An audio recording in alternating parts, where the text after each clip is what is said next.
Welcome to the point. మనం చూస్తున్నాము, ఎన్నికలు అంటేనే సమాన అవకాశాలు కల్పించి ప్రజలు ఎవరిని ఎన్నుకుంటే వాళ్లకు అధికారాన్ని కట్టపెట్టడం అన్నదే ఎన్నికల ముఖ్య ఉద్దేశం.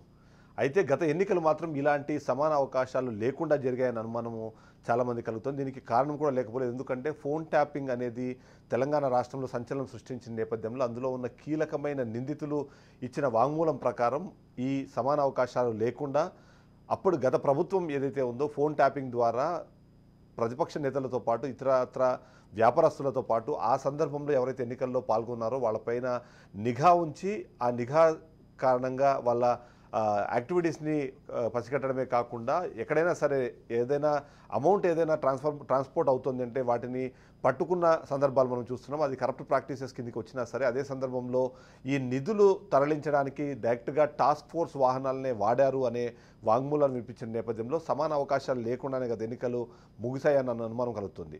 ఇదే సందర్భంలో ఏదైతే అధికార దుర్వినియోగానికి పాల్పడినప్పుడు ప్రభుత్వాలనే కూల్చేసే అవకాశం ఉన్న ఒక చట్టం మనకు ఉంది. అంతేకాకుండా అలాంటి పరిస్థితుల్లో ఎవరైనా కానీ ప్రజాప్రతినిధిగా ఎన్నికైతే వాళ్ళని డిస్క్వాలిఫై చేసే అవకాశం ఉందని గతంలోనే రాజనారాయణ వర్సెస్ ఇందిరాగాంధీ ఇష్యూలో అలహాబాద్ హైకోర్టు ఆ తరహా ఒక తీర్పు ఇచ్చిన సందర్భం మనం చూస్తున్నాము. ఆ పరిస్థితుల్లో గత ఎన్నికలు ఫెయిర్గా జరగలేదు అన్న విషయానికి సంబంధించి డిస్కషన్ జరుగుతున్న నేపథ్యంలో అదే చట్టాన్ని ఇక్కడ ఇంప్లిమెంట్ చేస్తే ఇప్పుడు ఉన్న బీఆర్ఎస్ నాయకులు చాలామంది డిస్క్వాలిఫై అవుతారు అన్న ఒక వార్త అయితే చక్కర్లు కొడుతుంది. దాంట్లో వాస్తవం ఎంత నిజానికి పరిస్థితి ఉందా అన్న విషయంపై మనం చర్చిద్దాం. అంతేకాకుండా ఈ ఫ్రీ అండ్ ఫెయిర్ ఎలక్షన్స్ జరగలేదు అన్న అనుమానాలకి తావిచ్చేలాగా వచ్చిన వాంగ్మూలాలు, దానిపైన ప్యానెల్లో అభిప్రాయం కూడా మనం తెలుసుకుందాం. మనతో పాటు ఇవాళ ఈ డిబేట్లో జాయిన్ అవుతున్నారు సంజయ్ రెడ్డి గారు, Congress party official spokes person. అలాగే మనతో పాటు రైతారెడ్డి గారు బీఆర్ఎస్ నుంచి, అలాగే రామరెడ్డి గారు బీజేపీ నుంచి మనతో పాటు జాయిన్ అయ్యి తమ వాదనలు వినిపించబోతున్నారు. ఇప్పుడు ముఖ్యంగా మొదటగా సంజయ్ రెడ్డి గారి దగ్గరికి వెళ్తే, సంజయ్ గారు నమస్తే. ఇవాళ మనం చూస్తుంటే గత ఎన్నికల కన్నా ముందు అంటే దాదాపుగా ఒక 1.5 year నుంచి ఫోన్ ట్యాపింగ్కి సంబంధించి అటు రేవంత్ రెడ్డి కానివ్వండి, బీజేపీ నాయకులు డైరెక్ట్గా గవర్నర్ స్థాయి వ్యక్తులు కూడా ఫోన్ ట్యాపింగ్ అనుమానాలు వ్యక్తం చేశారు. ఆ తర్వాత మీ పార్టీ వచ్చిన తర్వాత మొదట క్రియేట్ చేసిన సంచలనం ఏదైనా ఉందంటే ఫోన్ ట్యాపింగ్ ఎలా జరిగింది, ఎవరెవరు అందులో ఇన్వాల్వ్ అయ్యారన్న విషయంపై ఇప్పటికే అధికారుల్లో టాప్ బాస్ వరకు మీరు వెళ్ళిపోయారు. ఇంకా ఉన్నది వాళ్ళంటే పాత్రదారులు అందరూ అయిపోయారు, సూత్రధారులు ఎవరనో తెలియాలి. బట్ ఇదే సందర్భంలో ఆ పరిస్థితుల్లో ఈ ఫ్రీ అండ్ ఫెయిర్ ఎలక్షన్స్ జరగలేదు, టాస్క్ ఫోర్స్ వాహనాల్లోనే డైరెక్ట్గా డబ్బులు తరలించారు అనే అనుమానాలు వ్యక్తమవుతున్న నేపథ్యంలో మీ అబ్జర్వేషన్ ఏంటి? అసలు గత ప్రభుత్వ కాలంలో ఈ ఫోన్ ట్యాపింగ్కి చాలామంది బాధితుల నేపథ్యంలో మీ అబ్జర్వేషన్ ఏంటి? అందరికి గుడ్ ఈవినింగ్ సార్. అంటే మేము గతంలో చాలా సందర్భంలో చెప్పినాం సార్, మేము ఫోన్లు ట్యాంపింగ్ జరుగుతున్నాయి అని చెప్తే బీఆర్ఎస్ పార్టీ గాని ఎవరు గాని అప్పుడు అసలు మాకు సంబంధం లేదన్న. ఇవాళ తొవ్వే కొద్దీ బయటికి ఎట్లా వస్తున్నాయి అనేది టిఆర్ఎస్ పార్టీ నాయకులు ప్రతి కార్యకర్త ఆత్మ పరిశీలన చేసుకోవాలి. ఒకటి, భారత రాజ్యాంగం ఒక ప్రాథమిక హక్కును కల్పించింది, ఒక స్వేచ్ఛ అనేది. ఆ స్వేచ్ఛాన్నే హరించింది ఇలా కేసీఆర్ ప్రభుత్వం. మరి దానికి మరి ఇలా టిఆర్ఎస్ నాయకులు దానికి ఆన్సర్ ఏం చెప్తారో మరి వాళ్ళు అడగాలి. నేను ఒక్కటి చెప్తున్నానండి, ఒక స్వేచ్ఛగా మీరు ఒకటే చెప్పదలుచుకున్నా. ఈరోజు ఒక భార్య భర్తల బంధం అనేది చాలా గొప్పది. ఒక భర్త నిజంగా అంత గొప్ప బంధం ఉన్నా కూడా, అంత అనుబంధం ఉన్నా కూడా ఒక భార్య ఫోన్ ఒక భర్త ముట్టుకోవడానికి అక్కడ అవకాశం లేదు. మీకు ఇవన్నీ మనం ఇప్పుడు లేడీస్ అందరం మాట్లాడుకుంటాం కదండి, ఇంకిత జ్ఞానం కూడా కేసీఆర్ కుటుంబానికి లేదా అని నేను ఈ రోజు ఈ వేదిక ద్వారా అడుగుతున్నాను. ఇలా ఫోన్ ట్యాంపింగ్ వల్ల మేము చెప్పాం కదా సార్, ఎక్కడ ఏం చేసి ఫామ్ హౌస్ లో ఎందుకు కూర్చుండు, ఫామ్ హౌస్ నుంచి పాలన ఎందుకు చేసిండు, మేము ఆ రోజు చెప్పినాం. ఎప్పుడు కూడా కేసీఆర్ గారు బయటికి రాలేదు, ఒక ఎమ్మెల్యేకి గాని ఒక ఎంపీకి గాని అక్కడ అవకాశం ఇవ్వలేదు, కలవలేదు. ఇవన్నీ పెట్టేసి పెద్ద పెద్ద వాళ్ళండి, ఎలా సిఐ ఎస్ఐ దగ్గర నుంచి మొదలు పెడితే డీజీపీ లెవెల్ వరకు మొత్తం ఇవన్నీ ఎంత ఇలా కేసీఆర్ కుటుంబం చేసిన అవినీతి ఒక్కటి కాదండి. ఇవాళ కేసీఆర్ గారు ఫోన్ ట్యాంపింగ్ చేస్తే ఇలా బిడ్డ ఏమో లిక్కర్ దందా చేసింది, కొడుకేమో భూ దందాలు చేసిండు, హరీష్ రావు ఏమో కాళేశ్వరం ప్రాజెక్టులో దాంట్లో 1000 కోట్లు అది చేసిండ్రు, ఇంకొక ఆయన సంతోష్ రావు అన్నట్టు ఆయన ఉన్నాడు. ఇక ఆయన కూడా ఇలా ఒక్కొక్కరు కల్వకుంట్ల ఫ్యామిలీ మొత్తం మీద. ఇవాళ మేము చెప్పేది కాదమ్మా, ఇలా మేము చెప్పేది కాదు సార్. ఇలా తెలంగాణ ప్రభుత్వము తెలంగాణ మేమే తెచ్చినాము, మేమే అది చేసినామని తెలంగాణ ప్రజలందరూ కూడా వీళ్ళని ఏం చేసిండ్రు, ఇవాళ పాపం గుండెలో పెట్టుకొని చూసిండ్రు. ఇవాళ ఇవాళ ఒక్కరు కాదు, నేను ఎక్కువ నేను తక్కువ కాదు అన్నా, నువ్వు ఇట్లా చెయ్యి కానీ బీఆర్ఎస్ నాయకులు చెప్తున్నది అంటే ఒకరిద్దరు ట్యాపింగ్ చేస్తే దాన్ని ఏదో ఒక రాష్ట్రానికి సంబంధించిన ఇష్యూగా మార్చి ప్రస్తుతము ఏవైతే 6 పథకాలకు సంబంధించి 6 గ్యారెంటీలను మీరు అమలు చేయలేని నేపథ్యంలో ఇలా డైవర్షన్ పాలిటిక్స్ చేస్తున్నారు అన్నది మీ మీద ఇప్పుడు ఇమీడియట్ గా వచ్చిన ఆరోపణ. ఏమంటారు దాన్ని? సార్ నేను ఒకటి చెప్తున్నాను, 6 గ్యారంటీలు అనేది మేము ఇచ్చినాము, తెలంగాణ ప్రజలు మేము చెప్పినాము, మమ్మల్ని నమ్మిండ్రు. 6 గ్యారంటీలతోనే తుక్కుగూడ సభలో ఆ రోజే కేసీఆర్ గారు ఆ రోజు మమ్మల్ని ఎంత ఏలన చేసిండ్రు. కానీ ఇలా తుక్కుగూడ సోనియమ్మ వచ్చి 6 గ్యారంటీ పథకాలు ప్రవేశపెట్టిన రోజే ఆ రోజే మాకు గెలుపు అని మాకు ఆ రోజే తెలుసు. మేము గతంలో కూడా చెప్పినాం, ఇప్పుడు కూడా చెప్తున్నాం. మళ్ళీ అదే తుక్కుగూడలో 6వ తారీఖు నాడు మళ్ళీ రాహుల్ గాంధీ గారు వస్తున్నారు, మేనిఫెస్టో కూడా అక్కడ రిలీజ్, ఇప్పుడు నేషనల్ వైజ్ మేనిఫెస్టో కూడా రిలీజ్ చేస్తారు. అది కూడా చూడండి. 6 గ్యారంటీల గురించి అడిగే నైతిక హక్కు గాని టిఆర్ఎస్ ప్రభుత్వానికి లేదు. పోరాడండి, ప్రతిపక్షంలో ఉన్నారు, మీ ఎమ్మెల్యేలను పోకుండా చూసుకొని మీరు టిఆర్ఎస్ ఖాళీగా, మీ గతంలో చెప్పిన ఇదే రాజు న్యూస్ ద్వారా చెప్పిన, ఒక 2 కాంగ్రెస్ వచ్చిన తర్వాత ఒక నెల రోజులు కూడా ఒక్క ఎమ్మెల్యే కూడా వాళ్ళ దాంట్లో ఉండరు, ప్రతి ఒక్కరు కూడా కాంగ్రెస్ పట్ల జాయిన్ అవుతారు అని మీకు ఆ రోజు చెప్పి, ఇప్పుడు కూడా చెప్తున్నా ఎంపీ ఎలక్షన్ల తర్వాత ఇప్పుడు కూడా చూసుకోండి. ఇవాళ అందరూ మేము వీళ్ళందరూ ప్రతి ఒక్కరు కూడా వాళ్ళు చెప్పుకోవాలండి, వాళ్ళు చేసి గత ప్రభుత్వం అయితే ఇవాళ అంటే కేటీఆర్ మాట్లాడుతున్న నేపథ్యంలో కూడా ఒకరిద్దరు దాని కంపల్సరీ ప్రొసీజర్ ప్రకారం జరుగుంటది, మిగిలినవన్నీ కేవలము ఆరోపణలు మాత్రమే అనే తరహా ఒక డిస్కషన్. గతంలో ఏం చెప్పారు, మాకేం అవసరము, మాకేం కర్మ, మాకేమది అన్నారు. అంటే ఇవాళన్నీ ఎంక్వైరీ అంత తప్ప సరే ఇదంతా. ఇప్పుడు వీళ్ళంతా ఇంతమంది వాళ్ళు ఎందుకు ఆదవుతున్నారు? అరే వీళ్ళు ఇంకా వాపును చూసి బల్బ్ అనుకుంటున్నారు సార్. ఇంకా బీఆర్ఎస్ ప్రభుత్వం ఇంకా కూడా వాళ్ళకి అసలు ఇంకా కూడా ఏం అర్థం కావట్లేదు. ఇంత జరిగినా కూడా ఏమి జరగలేదు అనేది ఒక సానుభూతి. అంటే నేను ఒకటి, మేము గతంలో కూడా చెప్పినాం, అధికారం అనేది ఎవరికి శాశ్వతం కాదు. అధికారంలో ఉన్నప్పుడు కన్ను మీద ఉండలేదు. తెలంగాణ ప్రజలు ఒక్కరన్నీ ఇలా కేసీఆర్ కుటుంబాన్ని నమ్మే పరిస్థితులు ఎవరైనా ఉన్నారండి? అధికారం కోల్పోయిన ఇవాళ సార్ ఇవాళ అధికారం కోల్పోయిన తర్వాత రైతులు గుర్తొచ్చారు కేసీఆర్ కు. అంతకు ముందు రైతులు 3,500 ఆత్మహత్యలు చేసుకున్నప్పుడు మహారాష్ట్ర పోయి ఒక్కొక్క ₹1,00,000 చెక్కులు ఇచ్చొచ్చారు. అప్పుడు తెలంగాణ రైతులు కనబడలే. తెలంగాణ పంట డిస్కస్ చేద్దాం. ఒకసారి రామరెడ్డి గారి దగ్గరికి వెళ్దాం. ఒక్క నిమిషం. ఇవాళ ఒక పంట బీమా ఇయ్యమంటే కేసీఆర్ గారు ఇవ్వలేదు, రైతు బీమా ఇచ్చిండు. రైతు బీమా అంటే సార్, రైతు వచ్చిన తర్వాత రైతుకు రైతు కుటుంబానికి 5 లక్షలు మీ బొంద మీద కొట్టుకోండి అని చెప్పినట్టు. రైతు బొంద మీద కొట్టుకోవడం కాదు కేసీఆర్. ఇవాళ పంట బీమా ఇస్తే కుటుంబం, రైతు బతికి రైతు కుటుంబం చక్కగా ఉంటది, చల్లగా ఉంటది. డిస్కస్ చేద్దాం. ఒకసారి రామరెడ్డి గారి దగ్గరికి వెళ్తారు. రామరెడ్డి గారు, ఇవాళ అంటే ముఖ్యంగా చూస్తే ఫోన్ ట్యాపింగ్ అనే దాన్ని మీరు గ్లోరిఫై చేసి చూపిస్తున్నారు. రెగ్యులర్గా అన్ని ప్రభుత్వాల్లో జరిగే చర్యనే అది. అంతేకాదు కేంద్ర ప్రభుత్వం మీరు చేయట్లేదు అంటున్నారా? నాకు అసదుద్దీన్ ఓవైసీకి మా అందరికీ కూడా గతంలోనే మెయిల్స్ వచ్చినాయి, ఈమెయిల్స్ అంటే యాపిల్ నుంచి మాకు మెయిల్స్ వచ్చినాయి, దాంట్లో మీ ఫోన్లు కాంప్రమైజ్ అయినాయి, చెక్ చేసుకోండి అనే విధంగా మాకు వచ్చాయి. సో కేంద్ర ప్రభుత్వం కూడా అదే పనిలో ఉంది. మేము చేశాము అనే అనుమానాన్ని తీసుకొచ్చి మీరు పాలన మొత్తాన్ని పక్కన పెట్టి ఈ ఒక్క విషయం చుట్టూ మీరు అన్ని ఇష్యూస్ని తీసుకొచ్చి ఆ ఇష్యూ చుట్టూ మాత్రమే ఆపుతున్నారు అన్నది మీ మీద చేసిన మరొక ఆరోపణ. కేంద్ర ప్రభుత్వం కూడా ట్యాపింగ్ చేస్తున్నప్పుడు ఇక్కడ జరిగిన దాని మీద ఎందుకు అంత రాద్ధాంతం? అది ఇవాళ ప్రశ్న. రామరెడ్డి కేసీఆర్ గారు ఏదైనా ఆఫ్టర్ రేస్ మాటలంటారు. బిఫోర్ రేస్ చెప్పాలి గుర్రం గెలుస్తుందని. ఆఫ్టర్ రేస్ మాటలు ఆయన అప్పుడు ఆయననే అధికారం వల్ల ఉన్నాడు, రాష్ట్రం వల్ల ఎంక్వైరీ ఆర్డర్ చేసేది ఉండే. అయిన తర్వాత ఆయన టెలిఫోన్ ఏదైతే రేవంత్ రెడ్డి గారిది ఓటుకు నోటు కేసు ట్యాపింగ్ చేశారు, టెలిఫోన్ ట్యాపింగ్ చేసినప్పుడు దాని మీద ఎంక్వైరీ ఆయనే ఉండే కదా. మరి ఎంక్వైరీ చేసి ఆయన చేతుల్లో ఉంటది కదా, చెయ్యొచ్చు కదా. మమ్మల్ని ఏం కవితను అరెస్ట్ చేయలేదు, మా చేతులు ఉండదు. వ్యవస్థలు ఎవరినా ఏ వ్యవస్థ దాన్ని పనిచేస్తుంటది. విట్నెస్లకు ఎవిడెన్స్లకు టైం పట్టవచ్చు. కానీ వీరు కేటీఆర్ గారు ఇయ్యాలని చెప్తారేంది, మేము మా యొక్క ఫోన్లు ట్యాప్ అయినా ఆ రోజే ఎంక్వైరీకి ఆర్డర్ చేయాలి. రాష్ట్రంలో ప్రభుత్వం వాళ్ళది, రాష్ట్ర ప్రభుత్వం లేకుండా ఏది కేంద్ర ప్రభుత్వం డైరెక్ట్ చేయలేదు. ఈ రాష్ట్ర ప్రభుత్వం వల్ల ఆయన మంత్రిగా ఉన్నాడు, వాళ్ళ నాయన ముఖ్యమంత్రిగా ఉన్నాడు. అయిన తర్వాత ఈ రోజు కూడా ఎందుకు ఆ రోజు రేవంత్ రెడ్డిని వదిలిపెట్టిండు అనేది మేము చెప్తున్నాం. ఈరోజు ఎందుకు వదిలిండంటే ఆయన ఓటుకు నోటు కేసులో ఏసీబీ ఎంక్వైరీ చేసి రిపోర్ట్ ఇస్తే అదే రోజు ట్యాపింగ్ వ్యవహారం బయటకు వస్తుంది. ట్యాపింగ్ వ్యవహారం బయటకు వస్తే ముఖ్యమంత్రి కుర్చీ పోతుంది కోట్ల, అయిన తర్వాత ఆయన కొడుకుది పోతుంది. దాంట్లో ఎవరెవరు పాల్గొన్నారో వాళ్ళందరికీ పోతాయి. కాబట్టి దాన్ని పక్కన పెట్టిండు. ఎందుకు ఇవాళ దాన్ని కేటీఆర్ చెప్పాలి కదా. ఏసీబీకి అంటే 5 సంవత్సరాలు ఎందుకు బయటికి రాలేదు?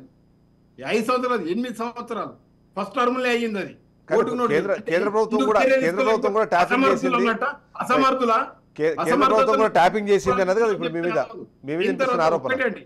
ఒక్కటి ఆరోపణలు చేయడం కాదు, ఆరోపణ ఎవరైనా చేయొచ్చు, కానీ ఎవిడెన్స్లు ఉన్నాయి. అయిన తర్వాత ఈ రోజు ఏదైతే రాష్ట్ర ప్రభుత్వం ఆ పోలీసు అధికారులు చేసిర్రు అని అంటున్నాడో, ఎవరో ఆయన్నే ఒప్పుకున్నాడు, వాళ్ళు ఒకరు వీళ్ళు ఒకరు చేసి ఉంటారు, లఫాన్లగాళ్లను ఆ లుచ్చగాళ్ళు. మరి ఆ లుచ్చ దాంట్లో నువ్వు కూడా ఉండి ఉంటావు, కానీ మరి నీది కూడా చేసిరేమో, మీరు ఆయన్నే చేయించడో ఏమో అప్పుడు నీది కూడా ఐఫోన్ లో మెసేజ్. వాళ్ళు చెప్పే పాయింట్ ఏంటంటే ఫోకస్ చేయాల్సిన అవసరం లేదు. మెసేజ్ వచ్చిందంటే ట్యాప్ అయిందంటే వాళ్ళ నాయనే చేయించి ఉంటాడు. ఆయన అనేది ఏంటంటే ట్యాపింగ్ అనే ఒక విషయాన్ని మీరు అంటే ఒకటి ఎంతకు బరి తెగించారంటే నిజంగా కూడా వాళ్ళ ఇంటి ఆడియోలు అవి కూడా ఫోన్లు ట్యాప్ చేసిరని మనం చెప్పడం కాదు, పోలీస్ ఆఫీసర్స్ ఎన్నో ఎవిడెన్స్ వస్తున్నాయి. అయిన తర్వాత ప్రతి ఒక్కరు ఎవరండి పాపం సినిమా యాక్టర్.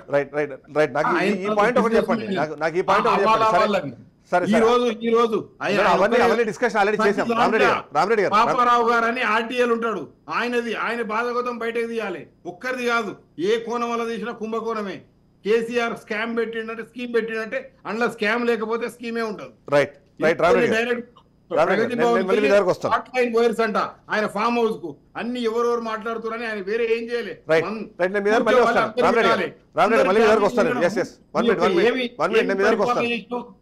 మేము అనుభవించినాం రాజగోపాల్ రెడ్డి ఉప ఎన్నికలప్పుడు ప్రతి ఒక్కరిని. రైట్ రామరెడ్డి గారు, నేను మళ్ళీ మీ దగ్గరకు వస్తాను. చెప్పినా ఎవరు పట్టించుకునే పరిస్థితి లేదు. రామరెడ్డి గారు ఒక నిమిషం, నేను మళ్ళీ మీ దగ్గరకు వస్తాను. రజిత గారిని ఒకసారి రెస్పాండ్ అవ్వమని అడుగుదాం. రజిత గారు, ఇప్పుడు మొత్తం మీద ఎటు చూసినా సరే వేళ్ళన్నీ మీ పార్టీ వైపే చూపిస్తున్నాయి. అది పాత్రదారులు సూత్రధారులు ఎవరు అన్న విషయం పెడితే మాత్రం మొత్తానికి దీన్ని కర్త కర్మ క్రియ మాత్రం బీఆర్ఎస్ అధినేత నుంచే వచ్చాయి, యువరాజు నుంచే జరిగింది అన్నది ఇప్పుడు వినిపిస్తున్నమాట. అసలు ఏంటి, మీరు ఏం చెప్తారు? ఈ ట్యాపింగ్ అన్నది రెగ్యులర్గా జరిగే ఒక యాక్టివిటీ అని దాన్ని చాలా చిన్నగా చూపించే ప్రయత్నంలో కేటీఆర్ మరొకసారి ఏమైనా సెల్ఫ్ గోల్ వేసుకున్నారన్నది ఒక అనుమానం వ్యక్తం అవుతుంది. ఏమంటారు మీరు? ఒక విషయం అండి, ఫోన్ ట్యాంపింగ్ పై విచారణ చేపియమని చెప్తున్నాం కదండి. ప్రభుత్వం మీదే కదా, మీరు విచారణ చేపియండి, బాధ్యులను శిక్షించండి. అసలు రేవంత్ రెడ్డి దీని వెనకాల ఉన్నాడని ఒక వార్తలు వస్తున్నాయి ఇవాళ రేపు. మరి తీయండి, దీని వెనకాల బాధ్యులు ఎవరున్నారో శిక్షించండి అని మేము మొదటి నుంచి చెప్తున్నాం. కేటీఆర్ గారు కూడా అదే చెప్తున్నారు. నిజంగా ట్యాంపింగ్ పైన అధికారికంగా ప్రెస్ మీట్ పెట్టండి, ఎవరి ఫోన్లు ఎవరు చేపించారో బయటకు తీయమని చెప్తున్నాం కదా. మరి ఇవన్నీ ఎందుకు తీస్తలేరండి? ప్రజల దృష్టి మరల్చడానికి తప్పిస్తే ఈ ఎత్తుగడలు దేనికి పనికొస్తాయండి? 10 లక్షల ఫోన్లు ట్యాపింగ్ చేసిండ్రని మాట్లాడుతున్నారు ఇవాళ. నిజంగా ఎంత విడ్డూరం అండి ఇవన్నీ. కేటీఆర్ గారు అన్నట్టు ఈయన నిజంగా లీక్ వీరుడే అనిపిస్తుందండి. రోజొకరి పేరు తెర మీదకి తీసుకొస్తూ అట్లా టీవీ సీరియల్ లెక్క సాగిస్తున్నాడు, కానీ దీని మీద ఎలాంటి ఆధారపూర్వకంగా 10 లక్షల మంది కాదు కానీ లక్షల కొద్ది అయ్యే అనుమానం అయితే ఉంది కదా. ఎందుకంటే 42 హార్డ్ డిస్కులు నేను ధ్వంసం చేశానని చెప్పేసి ప్రణీత్ రావు డైరెక్ట్ గా చెప్పిన నేపథ్యం మనం చూస్తున్నాము.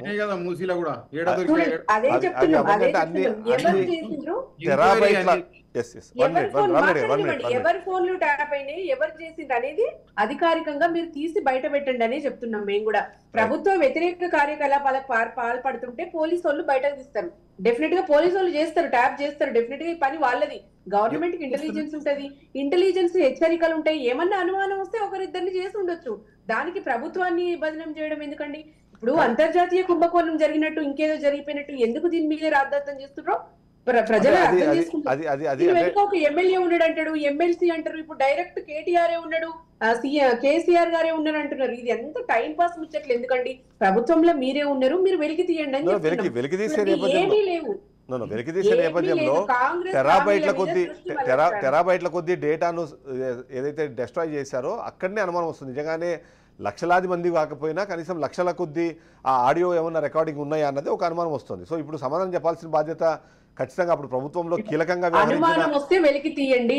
చూడండి, ఇంత టెక్నాలజీలో తీయడం పెద్ద విషయం కాదు కదా. మీరు అనుమానం వస్తే బయటకు తీయండి, బాధ్యులను శిక్షించండి అనే చెప్తున్నాం మేము కూడా. ఎవరైనా చట్టానికి అతీతులు కాదు, ప్రభుత్వం మీ చేతులు ఉంది, మీరు తీయండి అనే చెప్తున్నాం. ఏమీ లేదు, కాంగ్రెస్ హామీల మీద దృష్టి మరల్చడానికి ఇవన్నీ ఎత్తుగడలు. ఇప్పుడు తాగునీటి తనలాట మొదలైంది, ఎవరు పట్టించుకుంటారండి? ప్రజల గొంతెంది ఇబ్బంది పడుతుంటే రేవంత్ రెడ్డి గొంతు చించుకొని వరుతున్నాడు. వట్టి ప్రయాసలు ధర్నాలు చేస్తుంటే ఇక రేవంత్ రెడ్డి లంక బిందెల కోసం తనలాట పడుతున్నాడు. పంపుతున్నాడేమో. సీనియర్ అడ్వకేట్ శరత్ గారు కూడా మనతో పాటు లైవ్ లో జాయిన్ అయ్యారు. ఒకసారి శరత్ గారి దగ్గరికి వెళ్దాం. శరత్ గారు, ఇప్పుడు అంటే సామాన్య ప్రజలకు అర్థమయ్యేలాగా ఇప్పుడు ఏదైతే టెలిఫోన్ యాక్ట్కి సంబంధించి టెలిగ్రాఫ్ యాక్ట్కి సంబంధించి 1885 సంబంధించి మాట్లాడుతున్న నేపథ్యంలో ఈ బేసిక్ రైట్ని కూడా ఇవాళ గత ప్రభుత్వం లాక్కుంది అన్నది ఒక కీలకమైన అంశం. అయితే దాన్ని అనఫీషియల్గా చాలామంది ఫోన్లు ట్యాప్ చేశారు, దాని ద్వారా ఇతరత్ర కార్యక్రమాలు కూడా పాల్పడ్డారు అన్నది మరొక అంశం. ఈ రెండింటి మధ్యలో దాని మీద ఇంకా పూర్తి స్థాయిలో విచారణ జరగకముందే ఏవైతే సాక్ష్యాలనే వాటన్నింటినీ డెస్ట్రాయ్ చేశారనేది మరొక అంశం. వీటన్నింటినీ క్రోడీకరించి చూసినప్పుడు అసలు ఏం జరుగుతుందంటారు, ఏం జరిగే అవకాశం ఉందంటారు? ఏం జరగడం ఏందండి, యాక్చువల్లీ బాహాటంగా నిస్సిగ్గుగా ప్రజల యొక్క ప్రైవసీలో ఇంట్రూడ్ అయ్యి ఒక ప్రభుత్వము తండ్రి లాంటి పాత్ర పోషించాలి. మనకి లీగల్ కాన్సెప్ట్లో లోకో పేరెంటీ అంటారు. ఒక హాస్టల్ వార్డెను, ఒక స్కూల్ హెడ్ మాస్టరు, ఒక ప్రభుత్వ అధినేత, ఒక డాక్టరు, వీళ్ళు తండ్రి లాంటి పాత్ర పోషించాలి. కష్ట సుఖాల్లో ఉన్న ప్రజలను ఆదుకోవాలా, వాళ్ళ కష్టం ఏంది అనేది గ్రహించాలి, వాళ్ళకు సపోర్ట్గా నిలబడాలి. ఇవన్నీ ఏవి లేకుండా నిరంతరం జీవితాంతం నేనే అధికారంలో ఉండాలన్నటువంటి దురాశ ఎందుకు? రాజకీయ ప్రతిపక్షాలలాగా చూడకుండా ప్రజలను సంతృప్తి పరచకుండా సుపరిపాలన ద్వారా మొత్తం కుటుంబ పరిపాలన రాష్ట్రం మీద రుద్ది తన్నులు, కొడుకులు, బిడ్డలు సర్వస్వం ఉండి ఎవరు మా అధికారాన్ని ఎదుర్కొంటారు, ఎవరు మా అధికారానికి దెబ్బ కొడతారు అన్నటువంటి ఒక దురాలోచన ఎందుకు వచ్చింది? రాజే ప్రజల మీద ఎప్పుడైనా కుట్ర చేయడం ఎక్కడైనా విన్నారా? ప్రభుత్వ అధినేత కుట్ర చేయడం విన్నారా? ప్రభుత్వంతో పాటు పనిచేస్తున్న మా మీద కూడా నిఘా పెట్టాల్సిన అవసరం ఏం పడ్డది? ఎందుకు? మీరు చేస్తున్న తప్పు, ఇది అట్లా కాదు, ఇది మంచిది కాదు, ఇట్లా మీ ఈ ఆశయాలతో తెలంగాణ రాష్ట్రం ఏర్పడలేదు, మనం కొట్లాడి తెచ్చుకున్న తెలంగాణలో ఇదా మనం సాధించేది, పేద ప్రజల గురించి ఆలోచించాలా అని అన్నాం తప్ప అది ఆనాడు చెప్పలేదా? ఆమె ఇష్టం వచ్చినట్టు కవిత గారు ఇంటర్వ్యూ అవుతుంటే అసలు she doesn't allow anybody to function independently, she interferes with the administration. ఇట్లా అన్నందుకే కదా ఓహో ఫలానా వాడు మన మాటల్ని పూర్తిగా గుడ్డిగా నమ్మట్లేదనే కదా నిఘా పెట్టింది. ఏమండి, ఒక డైరెక్టర్ జనరల్ ఆఫ్ పోలీస్ ఉండంగా నీవు నీ కులం వాళ్ళని ఎందుకు మొత్తం హైదరాబాద్ జంట నగరాలలో ఇంపార్టెంట్ పోర్ట్ఫోలియోలో ఇంపార్టెంట్ సబ్జెక్టులలో పెట్టినావు? అంటే ఇతర కులస్తుల మీద నీకు నమ్మకం లేదనా? వాళ్ళు ప్రజలు కాదా? క్లియర్గా సమాధానం చెప్పాలా? రైట్. ఈ పరిస్థితుల్లో మరొక కీలకమైన ప్రశ్న, ఇప్పటివరకు కాంక్రీట్ ఎవిడెన్స్ లేదు, కేవలం వాంగ్మూలాలు. ఎవరు చెప్పాడు కాంక్రీట్ ఎవిడెన్స్ లేదని? కాంక్రీట్ ఎవిడెన్స్ లేదని ఎవరు చెప్పారండి? అంటే అట్ ది స్టేజ్ ఆఫ్ ఇప్పుడు విత్తనం పెట్టంగానే మొలకెత్తి పూలు పూసి కాయలు కాసే విత్తనాలు ఎక్కడైనా ఉన్నాయా?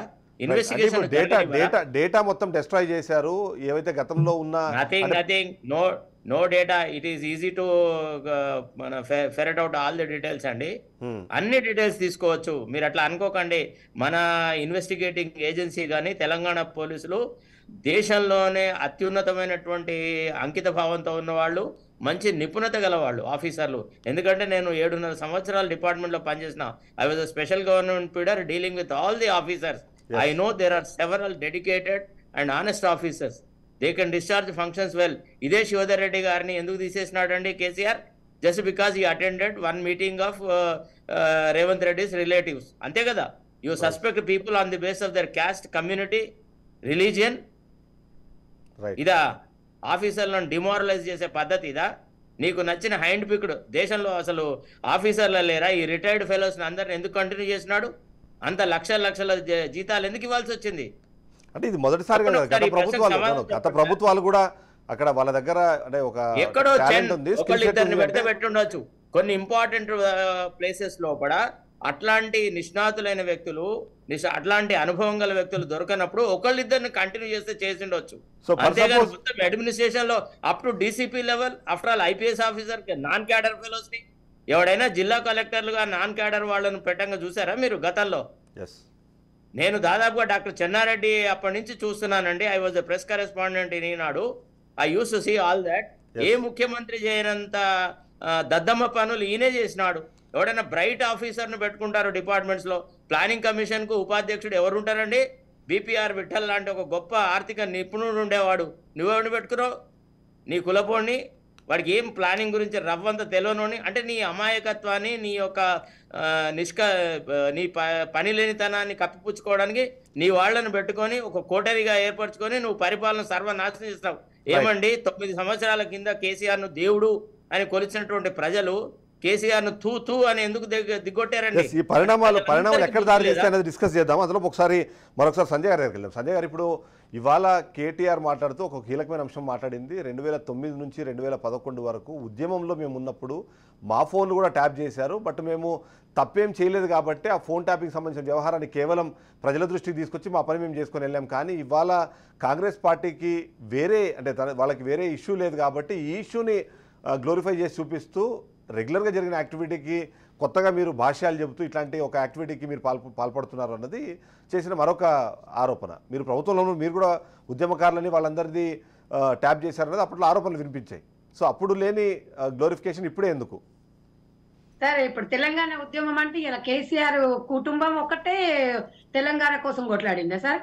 గీళ్ళ ఫోన్ ట్యాంపింగ్ అయితే మరి మీకు అప్పుడు ఏం చేసి గాడిద పనులు మీరా? ఇప్పుడు ఎందుకు చెప్తున్నా? మరి అప్పుడు మీకు మీ ప్రభుత్వం ఉంది కదా. సరే, అప్పుడు ఉద్యమం అప్పుడు అంటే మరి గవర్నమెంట్ లో మీరు లేరు. మీ గవర్నమెంట్ వచ్చినప్పుడు మరి మీరు చూడొచ్చు కదా. ఈ రోజు ఒక్కటి సార్, ఇప్పుడు ఇందాక మొత్తం క్లియర్ గా మొత్తం క్లియర్ గా చెప్పిండు. ఇంకా అంతకన్నా ఎక్కువ ఇంకా మేడం చెప్తుంది, టిఆర్ఎస్ నాయకురాలు చెప్తుంది, దీని వెనక రేవంత్ రెడ్డి గారు ఉన్నారంట. రేవంత్ రెడ్డి గారు మరి ఒకవేళ ఇలా కవితమ్మ బెడ్రూమ్ లో ఏమన్నా పోయి పరికరాలు పెట్టేసి వచ్చినా, లేకపోతే కేటీఆర్ భార్య భర్తలు ఉన్న బెడ్రూమ్ లో పెట్టేసి వచ్చినా, లేకపోతే కేసీఆర్ బెడ్రూమ్ లో పెట్టొచ్చిరమ్మా, అది మీరు ఒకసారి మాట్లాడాలి. ఇలా బేషరతుగా ఇక్కడ బెడ్రూమ్ లో పెట్టిండ్రు. లేడీస్ ఫోన్లు కూడా ఇక్కడ ట్యాంపరింగ్ జరిగిందని ఇక్కడ నిర్ధారణ జరిగింది. మీరు ఎందుకు ఇంత చెప్పిన తర్వాత ఆడోళ్ళమై ఉండి మనం సిగ్గుపడాలి. ఒక మనిషి వ్యక్తిగత స్వేచ్ఛను భంగం కలిగిస్తుంటే ఇంతకన్నా ఎక్కువ ఏం కావాలమ్మా మనము? ఇది మీకు ఎక్కడుంది? ఎక్కడిచ్చింది రాజ్యాంగం? మీకు కల్పించింది వాంగ్మూలాలు. అంటే ఇప్పుడు వరకు ఇక్కడ అందరూ వాంగ్మూలాలు మాత్రమే తప్ప ఆడియోలు ఏవి బయటకు రానప్పుడు అన్నది ఇప్పుడు మేబీ అది వాళ్ళకి ప్లస్ పాయింట్ అయ్యొచ్చు. మీరు ఒక్క నిమిషం సార్, ఇప్పుడు ఇందాక అన్నయ్య చెప్పినట్టుగా ఇప్పుడు ఈ రోజు విత్తనంగానే రేపే మొలకలు వచ్చేసి కాయలు కాయవు సార్. అది అక్కడ ఆల్రెడీ నిప్పులేంది పొగరాదు జరిగింది అని ఇలా ఇంతమంది సార్ చెప్పినట్టుగా వాస్తవంగా ఇంకా మేము చెప్పాల్సిన సార్ వెరీ క్లియర్ గా చెప్పిండ్రు. అంత చెప్పిన తర్వాత కూడా ఒక్కటి మేము చెప్పగలుగుతున్నాను సార్. ఇప్పుడు పోలీసు వ్యవస్థ అంటే ఏంటి సార్? వాళ్ళ మీద ఒక గౌరవం ఉంటది మనకి.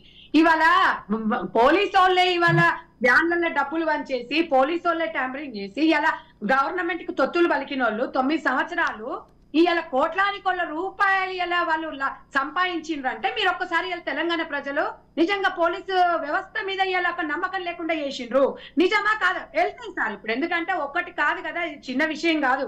ఎందుకంటే అంత క్లియర్ కావాలంటే కొంచెం టైం పడుతుంది. డెఫినెట్ గా 100% తివార్ జైలుకు మొత్తం కుటుంబం, నేను చెప్పాను జీవితాంతం.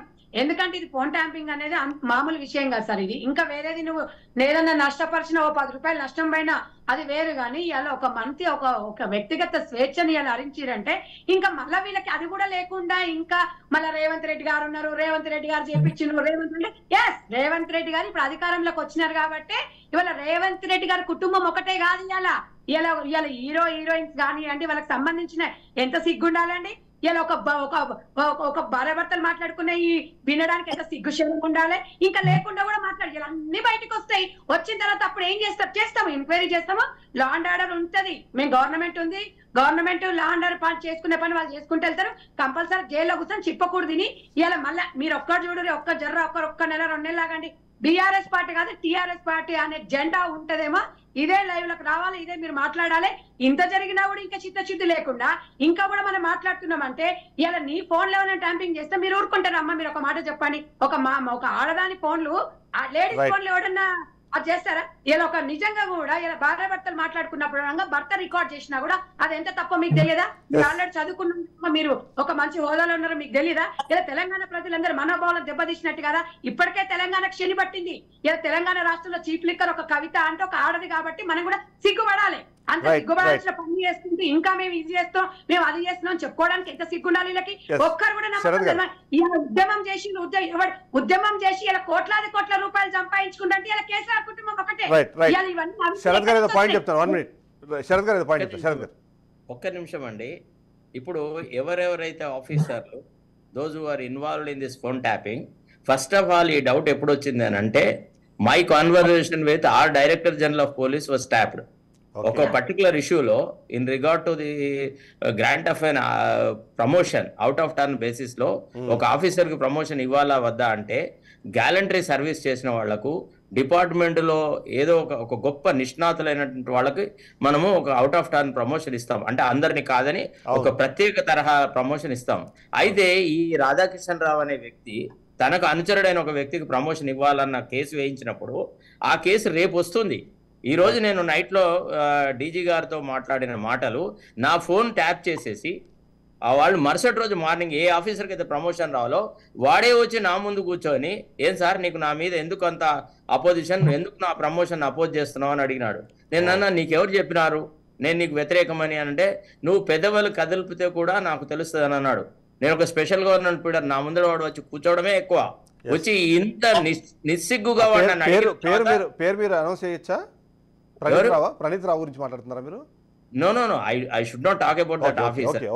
I spoke to you about a retired fellow. ఎందుకంటే డ్యూటీలో ఉన్న వ్యక్తుల గురించిన అన్ని విషయాలు మనం బహిర్గతం చేస్తే రేవాళ్ళు డ్యూటీ ఎందుకంటే we have got certain secrecy in the discharge of our functions.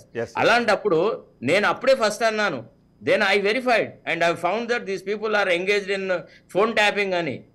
ఇప్పుడు ఒక్క మాట అండి, ఇప్పుడు ఇంత అవసరం లేదు. ఆ చెల్లెలు ఎవరైతే బీఆర్ఎస్ తరఫున మాట్లాడుతున్నారో ఆ చెల్లెమ్మ నేను అడిగేది ఒకటే ఒక ప్రశ్న, మన గుండె చేసుకొని కేసీఆర్ ఒక్కసారి మైక్ ముందడికి వచ్చేసి ఒకటే ఒక ప్రశ్న, ఆ చెల్లెమ్మ నేను అడిగేది ఒకటే, గుండె చేసుకొని కేసీఆర్ ని నేను నా ప్రభుత్వ హయాంలో రాజకీయ ప్రత్యర్థుల పైన నాకు అనుమానం వచ్చిన నా పార్టీ వాళ్ళ పైననైనా లేదా నా ఆఫీసర్ల పైననైనా నేను ఫోన్ ట్యాపింగ్ చేయలేదని ఒక్కసారి చెప్పమను. నేను సార్ ఒక చిన్న ఇన్సిడెంట్ చెప్పాలి సార్. నేను I was working in Delhi, Bofors scandal జరిగితే Rajiv Gandhi accused of Bofors scandal. స్వర్గీయ జైపాల్ రెడ్డి గారు మొత్తం రూఫ్ టాప్ నుంచి మొత్తుకున్నారు. ఒకసారి లోక్సభలో రాజీవ్ గాంధీ గారు నిలబడి neither me Nar any of my family member is involved in Bofors scandal అని చెప్పినాడు. ఆ తర్వాత ఆ విషయం సద్దుమణిగింది. వాళ్ళ కేసీఆర్ గారిని చెప్పమను, he was a former chief minister, జరగలేదని అనుమానండి సార్. ఒక్కసారి తెలంగాణ ప్రజలు వినదలుచుకున్నారు ఆయన నోటి నుంచి, ఆయన ఏం చెప్పదలుచుకున్నాడో ఒక్కసారి చెప్పమనండి. పెద్దగా ఒక తండ్రిగా, మాజీ ముఖ్యమంత్రిగా. ఒకసారి రైతు గారిని రెస్పాండ్ అవ్వని అడుగుదాం. శరత్ గారు, రామరెడ్డి గారు మీకు ఇస్తాను అవకాశం ఇస్తాను. రైతు గారు అదే చెప్తున్నాండి, ఏది లేదు దీని మీద ఏముంది అసలు. మీరు ఇది ఒక పెద్ద అంతర్జాతీయ కుంభకోణం లెక్క చేసి దీన్ని ప్రజల దృష్టి మరల్చడానికి ఇవన్నీ ఎత్తుగడలు తప్పిస్తే ప్రభుత్వంలో మీరే ఉన్నారు, మరి ఎవరి పేరు తీసిండ్రు, ఏం తీసిండ్రు? నేను ఒకటే అడుగుతున్నా, అధికారికంగా ప్రెస్ మీట్ పెట్టి ఎవరు ఫోన్ ట్యాప్ అయినాయి, ఎవరు చేసిండ్రు అనే విషయాన్ని బయట పెట్టండి అని చెప్తున్నా. 2004 నుంచి కూడా తీయండి, అప్పుడు ఎవరు చేసిండ్రు, ఎవరు ఉమ్మడి ఆంధ్రప్రదేశ్ అమ్మా, ఉమ్మడి ఆంధ్రప్రదేశ్ ఏం చేస్తారు, ఆ దౌర్భాగ్యం పోవడానికి మనం తెచ్చుకున్నాం అమ్మా. అదే ఎందుకంటే చిన్న ఇష్యూ కాదు కదా, అప్పుడు కూడా కుమార్ గారు ఉన్నారు, ఇదే బట్టి ఉన్నారు, ఇదే పద్ధతులు కదా, ఇదే కేసీఆర్ ఉన్నాడు, అంతకుముందు ఇదే కేసీఆర్ ఉన్నాడు, ఇదే కానం నాగేంద్ర ఉన్నాడు. ఆ దరిద్రాలు అన్ని అన్నీ ఉన్నాయి. దొంగ ఎవరైనా కదా అప్పటి నుంచి కూడా తీయండి, ఇందులో ఉన్న దొంగలు 4 కంటే ముందు ఇవన్నీ దరిద్రాలు అన్ని ఏవైతే బీఆర్ఎస్ ఉన్నాయి అవన్నీ అండ్లనే ఉన్నాయి దరిద్రాలు. అదే చెప్తున్నా, తెలుగుదేశం వాళ్ళు ఉన్నాయి. అసలు దొంగలు ఎవరు అనేది 2004 నుంచి తీయండి, బయటపడతారు.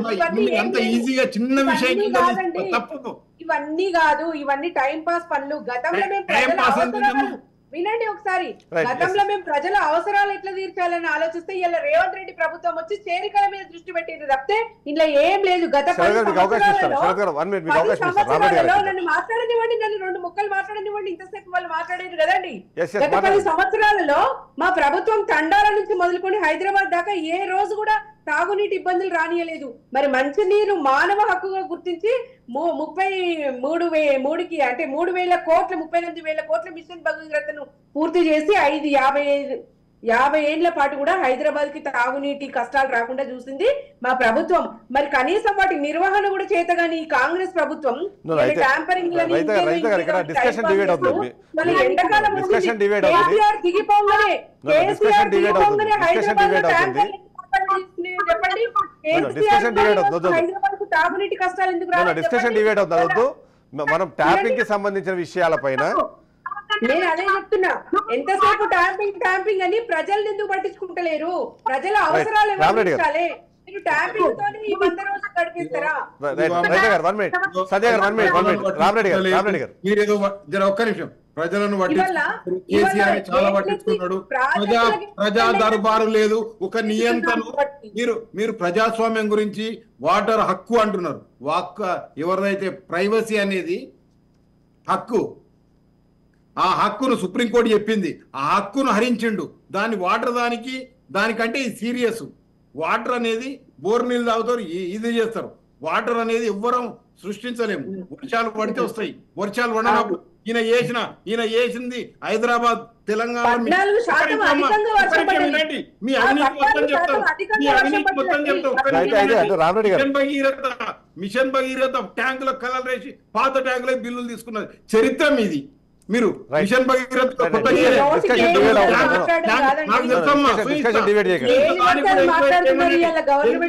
అందరూ ఒక మంత్రిని కలవలేదు, ఒక ఎమ్మెల్యేని కలవలేదు. మీరు ఎప్పుడన్నా కలిసిరా అమ్మా? కేసీఆర్ ఎప్పుడు కలిసి మీరు అపాయింట్మెంట్ తీసుకొని కలిసినట్టు చెప్పండి. చెప్పిండు మాకు ఈటెల రాజేందర్ గారు, హోంమంత్రి గారు గేట్ కాడికి వాపస్ వచ్చిండు. ఈటెల రాజేందర్ గారు గేట్ కాడికి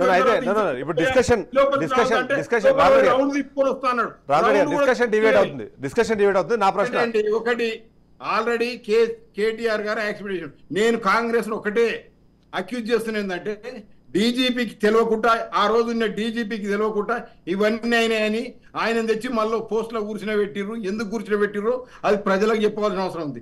ఎందుకంటే ఆ డీజీపీ కింద వాళ్ళందరూ ఉంటే ఆయనకి డీజీపీకి తెలిసి నోరు మూసుకున్నాడా, లేకపోతే తెలిసి దాచిపెట్టిండా? ఆయన కూడా దోషి అవుతాడు. ఆయన తెచ్చి మళ్ళీ టీఎస్పీఎస్సీ చైర్మన్ గా కూర్చునబెట్టరు. కాంగ్రెస్ పార్టీ ఎందుకు కూర్చునబెట్టింది? Telephone tapping. సార్, మీరు టెలిఫోన్ ట్యాపింగ్ అనేది డీజీపీకి తెలియకుండా ముఖ్యమంత్రి చెప్పినా డీజీపీకి తెలుస్తుంది. డీజీపీకి తెలియకుండా కింద ఏం జరుగుతుంది అంత ఇది ఉండదు. ఆ టవర్ కట్టిందే అందరు టెలిఫోన్ ట్యాపింగ్ చేస్తేందుకు. హైదరాబాద్ లో కమిషనరేట్ కట్టింది, ట్యాపింగ్ అందరి ఫోన్లు ట్యాపింగ్, ఎవరు ఎక్కడ తిరుగుతారు ప్రతి కెమెరాలది. ఒకటి డీజీపీ గారికి కానీ మాజీ డీజీపీ గారికి కూడా ఇందులో తలాపాపం తిరాపిలికేడు అన్నట్టు ఉంటది. హైదరాబాద్ ఇంకొకటి చెప్తా, నిజమైంది చెప్తే ఏంటంటే హైదరాబాద్ చుట్టుముట్టు ఏ డీసీపీని తీసుకో వెలమదూర తప్ప వేరే వాళ్ళు లేకున్నారు. ఆయన ఫ్యామిలీకి సంబంధించిన వాళ్ళు, ఆయనకు దగ్గరున్న వాళ్ళు తప్ప వేరే వాళ్ళని ఎవరిని పెట్టలేదు. నువ్వు ఇప్పటి వరకు తీసుకో. ప్రభుత్వాల్లో కాదు కదా, దాదాపుగా వాళ్ళకి అనుకూలంగా ఉన్న వాళ్ళు. ఇప్పుడు ఒక విషయం అండి, ప్రభుత్వ పరిపాలనా విధానం అనేది నమ్మకం అనేటువంటి ఒక థ్రెడ్తో నడుస్తుందండి. ఒక ఆఫీసర్లని తన మంత్రివర్గ సహచరులు నమ్మకపోవడము, తన ఆఫీసర్లను నమ్మకపోవడము, తన వాళ్ళని నమ్మకపోవడం, అంత అపనమ్మకంగా పాలన ఎందుకు సాగాల? ఒక విషయం చెప్పండి దయచేసి. అంత ఎవరిని నమ్మినావు పోనీ అది విషయం చెప్పండి. ఎవరైతే నువ్వు ఎవరినైతే నమ్మినావో వాళ్ళే వచ్చి ఈరోజు చెప్తున్నారు కదా. ఏ డీసీపీ రాధాకృష్ణ రావు చెప్పాడు, ప్రణీత్ రావు చెప్పాడు, భుజంగరావు చెప్పాడు, వాళ్ళు నీ వాళ్ళే కదా. ఈనాడు వాస్తవం ఎందుకు కక్కుతున్నారు వాళ్ళు? సంజయ్ గారిని అడుగుతాను ఆ క్వశ్చన్. అయితే కీలకమైన అంశము, పదవి తీస్తే ఇంకో పదవిని ఉంటారు. ఐపీఎస్ అయితే శరత్ గారు రెస్పాండ్ అవుతారు. నేను రెస్పాండ్ అవుతున్నాను. డీజీపీ మహేందర్ రెడ్డి గారి గురించి రామరెడ్డి గారికి ఉన్న అపోహలు చాలా ఏమాత్రం ఆధారాలతో కూడుకున్నవి కాదు. I know, I worked with them all. అయితే కాకపోతే అక్కడ డీజీపీ గారు ఉండంగా కూడా ప్రభాకర్ రావు అనేటువంటి ఒక రిటైర్డ్ ఆఫీసర్, వాడు ఇంతకుముందు ఉండేది మా దగ్గరే ఉండేది, తర్వాత రిటైర్ అయినాడు. ఆయనకి ఎక్స్టెన్షన్ ఇచ్చినారు. ఆయనే రోజు ప్రగతి భవన్లోనే ఉండేవాడు. ఆయనే మొత్తం మ్యానిపులేట్ చేసేవాడు. కాకపోతే కొన్ని విషయాలు ఎట్లుంటాయంటే గుట్టుగా చూడాల్సి వస్తుంది. ఇప్పుడు ఫర్ ఎగ్జాంపుల్ మనం ఆగండి సార్, మీరు దొంగనే అవుతాడండి. దొంగతనం విట్నెస్ వాడు దొంగతనం ఎక్కడో చేసిన ఆ ఇంటికి వస్తే నేను కూడా బాధ్యుని అవుతా.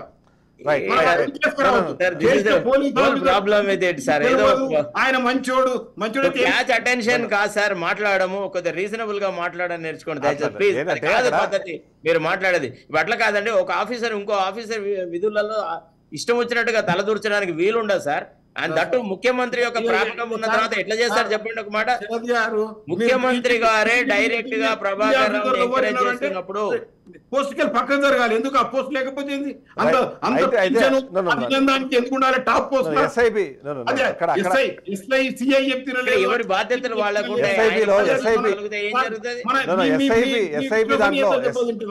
ఎన్ని చేసుకొస్తే రైట్. శరత్ గారు ఇప్పుడు కీలకమైన అంశం ఏది చెప్పినా బీజేపీకి తెలియకుండా జరిగిందని ఇదే అంటే ఆయన తెలియకుండా జరిగిందన్న దానికన్నా వాటిలో కూర్చున్నాడు, దొంగతనం జరుగుతూనే చూసిండు, కూర్చున్నాడు,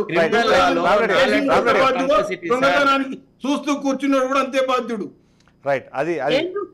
అది సార్ ఒక విషయం సార్ శరత్ గారు, మహేందర్ రెడ్డి గారిని డిఫెండ్ చేయాలన్నది నా ఆలోచన కాదు, నా విధానం కాదు. నేను అనేది ఏంటంటే ఐపీఎస్ ఆఫీసర్ లో, స్టేట్ లెవెల్ ఆఫీసర్స్ లో ఎవరి బాధ్యతలు వాళ్ళు విధి నిర్వహణలో ఒక అంకుటిత భావంతోని ఒక విధేయతతో పని చేయాల్సి వస్తుంది.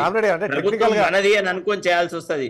ఒక ఆఫీసర్ మీద నిఘా పెట్టడం అనేది సాధ్యం కాదు. It is not possible for the DG to have tab on his other subordinates. అట్లా జరగదు. పరిపాలనా విధానం అనేది ఒకళ్ళ పట్ల ఇంకొకళ్ళకు మ్యూచువల్ గా రెస్పెక్ట్ ఉంటది, నమ్మకం ఉంటది. ఇప్పుడు మనం ఇంట్లోంచి బయటికి వెళ్తాము, మనం ఈ అనుమానాస్పదుడు నిత్యశంకుతుడు అంటారు వాళ్ళను. పరవశ్ చిన్నేశ్వరి గారి భాషలో చెప్పాలంటే నిత్యశంకితుడు అని. వాళ్ళందరినీ అనుమానిస్తున్నాడు. ఇంట్లో ఉన్న భార్యను అనుమానిస్తాడు, పిల్లల్ని అనుమానిస్తాడు, కొడుకులను అనుమానిస్తాడు. వాడికి 10 పైసలు ఇచ్చేటప్పుడు వీడు బయటకు పోయి బీడీ తాగుతాడేమో అని అనుమానిస్తాడు. అట్లాంటి వాడు ఎప్పుడు అశాంతితోనే ఉంటాడు. ఎందుకు? అసమర్థ పరిపాలనలోనే ఈ అనుమానం అనేది ఉంటది. వాళ్ళని అనుమానించాడు. శరత్ గారు, ఇక్కడ విచారణలో ఒకటి వాళ్ళ కింద ఆఫీసరు వాడు దేశం వల్లనే ఐఎస్ఐకి ఎన్ఐకి చేస్తే పాకిస్తాన్ కు ఏర వేస్తే కూడా దాంట్లో ఏమనొద్దు. వాళ్ళ మీద జరగాలి కదా టాప్ లెవెల్ పోస్ట్. ఇక్కడ మనము విచారణలో బయటపడుతున్న కొన్ని అంశాల్లో శరత్ గారు రామరెడ్డి గారు డిస్కషన్ డిబేట్ అవుతుంది ప్లీజ్. విచారణలో అంతెందుకండి ఇంత చర్చలు వద్దు. కేసీఆర్ గారు మైక్ పట్టుకొని మా ప్రభుత్వ హయాంలో ట్యాపింగ్ జరిగింది, జరగలేదు, ఒక్క మాట చెప్పమనండి. That's all. That is the end of the whole story. మీరు పోయి చెప్పినప్పుడు అన్న ఆయనకు తెలవాలే కదా, మీ తోటికి మాట్లాడింది ట్యాపింగ్ అయింది అనేది ఆ రోజు తెలిసి ఉండాలి కదా. ఎవరు? నేను ఎప్పుడు చెప్పలేదు.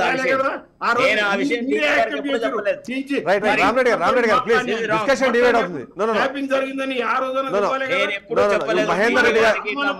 మహేందర్ రెడ్డి సంబంధించిన ఇష్యూ కాదు ఇది. ప్లీజ్ రామరెడ్డి గారు వన్ సెకండ్ డిస్కషన్ డిబేట్ అవుతుంది. శరత్ గారు, ఇప్పుడు విచారణలో కీలకమైన అంశం. రామరెడ్డి గారు ప్లీజ్ శరత్ గారు, ఇక్కడ విచారణలో భాగంగా అంటే అక్కడ రాధాకిషన్ రావు చెప్పిన మాట, మేము టాస్క్ ఫోర్స్ వాహనాల్లోనే డబ్బుల్ని డైరెక్ట్ గా తరలించినాము. దాన్ని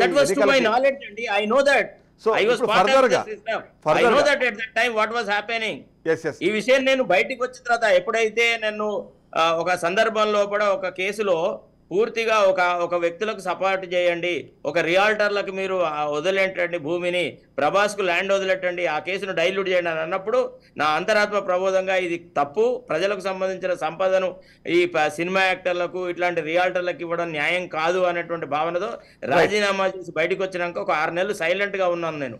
ఎప్పుడైతే వాళ్ళు అవాకులు చెవాకులు పేరారో అప్పుడు వాస్తవాలు చెప్పాల్సి వచ్చింది. ఎట్లుంటదంటే గుప్పిట్లో దాచుకోవాల్సి. డబ్బులు తరలించడం అన్నది ఖచ్చితంగా అది సమాన అవకాశాలు ఇవ్వని పరిస్థితి. మీకు ఒక విషయం ఫర్దర్ గా ఎలాంటి ప్రొసీడింగ్స్ కి అవకాశం ఉంది శరత్ గారు? ఫర్దర్ గా ఎలాంటి ప్రొసీడింగ్స్ కి అవకాశం ఉంది? ఎందుకంటే ఇప్పుడు ఫ్రీ అండ్ ఫెయిర్ ఎలక్షన్స్ జరగలేదు అన్న దానికి ఓపెన్ గా రాధాకిషన్ రావు ఒప్పుకున్నారు. టాస్క్ ఫోర్స్ వాహనంలో డబ్బులు పంపించామన్నారు, ఆ డబ్బులు పంపిణీ జరిగిందని చెప్తున్న నేపథ్యంలో ఒకవేళ అదే నిజమని తేలితే ఇప్పుడు బీఆర్ఎస్ ఎమ్మెల్యేలుగా ఉన్న వాళ్ళందరి మీద అనర్హత వేటు వేసే అవకాశం ఉంది అన్నది ఒక వార్త చక్కర్లు కొడుతుంది. దట్ స్పెషల్లీ ఏదైతే రాజనారాయణ వర్సెస్ ఇందిరాగాంధీకి సంబంధించిన అలహాబాద్ తీర్పుని ఇక్కడ చెప్తున్నారు. అవన్నీ ఎలక్షన్ పిటిషన్ లో తేలాల్సిన అంశాలు, అవి ఇంత తొందరగా తేలాల్సినవి కాదు. ఇప్పుడు అప్పుడే ఇంకా మనం ఓన్లీ ఇక just preliminary stages of investigation లోనే ఉన్నాము. ఇంకా ప్రధానమైనటువంటి వ్యక్తి ప్రభాకర్ రావు గారు రావాలి, వారి ఎగ్జామినేషన్ జరగాలి. ఇతను వీళ్ళు చెప్పిందే గాస్పల్ ట్రూత్ అని కూడా నమ్మరు కదా. దీనికి సంబంధించిన ఒక ఇది కూడా జరగాలి. ఏదంటే ఒక డిఫరెంట్ వే లోపల వీళ్ళు చెప్పింది రైటా రాంగా అని కన్సిక్వెన్షియల్ గా కూడా చూడాలి. చూసేసి ఆ తర్వాత వీళ్ళు చెప్పింది కరెక్ట్ అవునని అంటే అప్పుడు నమ్ముతారు. జస్ట్ బికాజ్ ప్రభాకర్ రావు వచ్చేసి రేపు రేవంత్ రెడ్డి గారికి తెలిసే జరిగింది అని కూడా చెప్పొచ్చు. అయినంత మాత్రంలో అది నమ్ముతారా? అట్లా కాదు. నిజంగా అసలు ఆ మీటింగ్ ఆఫ్ మైండ్స్ జరిగిందా లేదా అనే విషయాలు పరిశీలించాల్సి వస్తుంది కదా. కాబట్టి this is two premature at this juncture to conclude that who is involved, who is not involved. But the fact of the matter is ఒక కన్స్పిరటోరియల్ గా, ఒక కన్స్పిరసీగా రాజకీయ ప్రత్యర్థులను చేజ్ చేసినారన్నమాట వాస్తవం. అన్నారా? ఇది ఒక ప్రభుత్వం, ప్రజాపాలన, ప్రజలతో ఎన్నుకోబడినటువంటి ప్రభుత్వము ఇట్లాంటి దుర్నీతికి పాల్పడదు. ఏ ప్రభుత్వం అయినా అది ఎవరు చేసినా తప్పే. రైట్. సో ఫర్దర్గా దీని ప్రొసీడింగ్స్ని మనం అంటే కంటిన్యూ చేస్తున్న పద్ధతిలో ఇప్పుడు కేవలం ప్రభాకర్ రావు దగ్గర వచ్చి ఆగింది. దాంట్లో రాజకీయ నాయకులు కూడా ఇన్వాల్వ్మెంట్ ఉంది. ముఖ్యంగా ఇంకా ఒక ప్రభాకర్ రావు కాదండి, ఇంకా చాలా మంది ఆఫీసర్లు ఉన్నారండి. టాప్ అన్నా నేను అంటే సార్ మీకు తెలియదు, ఇందులో ఇంకా చాలా కీలకమైనటువంటి ఆఫీసర్లు ఉన్నారు. సిటీ పెరిఫెరీలో కూడా సిఐ పోస్టులు చేసిన వాళ్ళు, రాచకొండలో, తర్వాత సైబరాబాద్ లో సిఐ పోస్టులు చేసిన వాళ్ళు ఎట్లెట్లా భూములు కొల్లగొట్టారు, వాళ్ళు ఎట్లెట్లా ఈ ఫోన్ ట్యాపింగ్ చేశారు, ఆ ఇన్ఫర్మేషన్ వాళ్ళు ఎట్లా గ్యాదర్ చేశారు అనే విషయాలు ఇంకా బయటికి రావాలి. నాకు తెలిసి చాలా మంది ఆఫీసర్లు ఉన్నారు. స్టేజ్ డెఫినెట్లీ అక్కడ ఇన్వెస్టిగేషన్ చేసేవాళ్ళు చాలా గొప్ప నిష్ణాతులు. ఒకటి తర్వాత ఒకటి, 1, 2, 3, 4, 5 పోతుంది కానీ ఒకటి తర్వాత 9 రాదు కదా సార్. నా పాయింట్ ఏంటంటే ప్రభాకర్ రావు అనే అంటే ఎస్ఐబి చీఫ్ గా ఉన్నారు కాబట్టి కింద మీరు అన్నట్టుగా ఎస్ఐలు, సిఐలు వాళ్ళందరూ కింద వాళ్ళు, కానీ దాని పైన ఉన్న లేయర్ గురించి ఇప్పుడు డిస్కస్ చేయాల్సిన నేపథ్యం వచ్చినప్పుడు అట్లా మీకు ఒక విషయం చెప్పన్నా, పై ఆఫీసర్కి ఎంత విధి నిర్వహణ పట్ల బాధ్యత ఉంటుందో కింది ఆఫీసర్ కూడా విధి నిర్వహణ పట్ల బాధ్యత ఉంటుంది. ప్రభుత్వంలో ఇంటిగ్రిటీ అనేది చాలా ఎసెన్షియల్. ఇప్పుడు మనము మన ఇంట్లో పనిచేసేవాడిని ఒక నీచమైన పని చేయమంటాం, వాడు చేస్తాడా? చెప్పా, నీ కూలొద్దు, నీ ఉద్యోగం వద్దు. రాజకీయ నాయకుల ప్రమేయానికి సంబంధించి ఇప్పటి వరకు కేవలం ఆఫీసర్ అండి.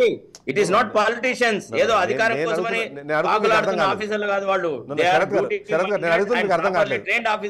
నేను అడుగుతుంది ఏంటంటే రాజకీయ నాయకులకు సంబంధించిన ప్రస్తావన వస్తోంది కానీ ఇప్పటి వరకు దానికి సంబంధించి ఆ లింక్ ఇంకా ఎస్టాబ్లిష్ చేయని నేపథ్యం మనకు కనిపిస్తుంది కదా. అది కూడా ఎస్టాబ్లిష్ అయితే వాళ్ళ పరిస్థితి సార్, లింకులు ఎస్టాబ్లిష్ కాకుండా వీళ్ళు ఏం చేసినారంటే ఎవిడెన్స్ ని లేకుండా చేసినారు. ఎందుకంటే నిష్ణాతులైనటువంటి పోలీస్ ఆఫీసర్లే ఈ దుర్నీతికి పాల్పడినారు కాబట్టి రేపు భవిష్యత్తులో కూడా బయటకు వస్తుందేమో అన్న ఒక అపోహలో, భయంలో కొంత మెటీరియల్ ని వాళ్ళు ధ్వంసం చేసినారు. అయితే మెటీరియల్ ధ్వంసం అయిందా, ఇంకా కాలేదా, ఇంకా వేరే చోట ఎక్కడైనా స్టోర్ అయిందా? ఇప్పుడు ఎట్లుంటుందంటే సార్, క్రిమినల్ ఇన్వెస్టిగేషన్ లో దొంగ ఎంత చాకచక్యంగా ముఖం మీద బట్టలు కప్పుకొని వచ్చి ఎన్ని చేసినా ఎక్కడో ఒక చోట ఒక క్లూ వదులుతాడో ఆ క్లూను బట్టి ఎవరు దొంగతనం చేశారో మనం కనుక్కుంటున్నాం, పట్టుకుంటున్నాం, వాడి మీద ఎంక్వైరీ జరుగుతుంది, ఇన్వెస్టిగేషన్ జరుగుతుంది, ట్రయల్ జరుగుతుంది, పనిష్మెంట్ వస్తుంది. రామరెడ్డి గారు, ఇప్పుడు బీఆర్ఎస్ పార్టీ గెలిచిన చాలా ప్రాంతాల్లో బీజేపీ కొన్ని ప్లేసెస్లో సెకండ్ ప్లేస్లో ఉంది. ఇప్పుడు మనం అనుకున్నట్టుగా ఆ డబ్బుల పంపిణీ అనేది టాస్క్ ఫోర్స్ వెహికల్లో జరిగిందని ఒక వాంగ్మూలం వినిపిస్తున్న నేపథ్యంలో మీకు ఒక సమాన అవకాశం దొరకలేదు అని మీరు భావిస్తున్నారా? ప్లస్ అప్పుడున్న అధికార దుర్వినియోగానికి సంబంధించి ఇవాళ డిస్కస్ చేయాల్సిన అవసరం మనకు కనిపిస్తున్న నేపథ్యంలో ఏమంటారు?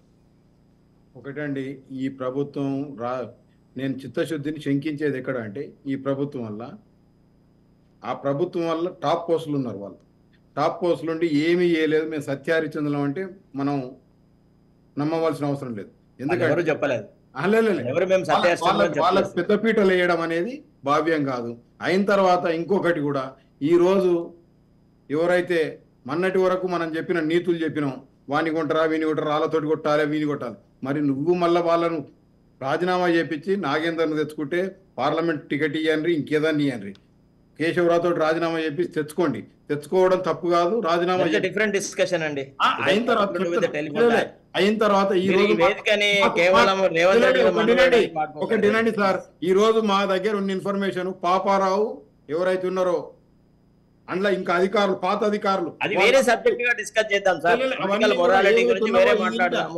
దీంట్లో వీళ్ళు కూడా కాంగ్రెస్ పార్టీ కూడా వీళ్ళకి ఫోన్లు చేసి నీ పేరు వచ్చింది, నువ్వు తీసుకురారి, కప్పం కడుతురు అనేది మా దగ్గర ఉన్న ఇన్ఫర్మేషన్.